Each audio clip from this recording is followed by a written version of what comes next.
Inflation is on the rise again. And yes, we got CPI inflation today that came in at 2.9% versus last month's inflation report that came in at 2.7%, and the month prior to that came in at 2.3%. Now, if you don't know what CPI inflation data is, this is the measurement of the cost of goods that we experience at the grocery store, at the gas pump, when you rent a car, when you pay your rent. Now, you might be a little bit confused.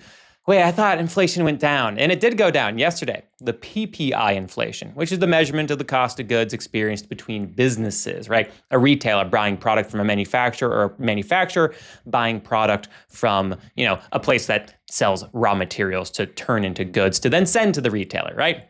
Now, inflation, when it goes down in PPI, is then felt amongst CPI inflation, typically about 2, 3, or maybe even 4 months later. Okay, so there is a lag effect here. If PPI inflation continues to go down, we should expect CPI inflation to go down later as well. Now, a lot of people are screaming about inflation being on the rise right now. This was in line with expectations at 2.9%. This should not affect the Fed cutting rates on September 17th because inflation's actually in a pretty good spot. This is inflation month over month going all the way back to 2022. As you can see, our battle against inflation has been going pretty damn well. It's upticking right here, but really just a little bit. And the Fed really cares about what their long-term forecasts are for inflation, not what current inflation is. And their long-term forecast for inflation is for it to be at their 2% target by 2027, and that has still remained the same.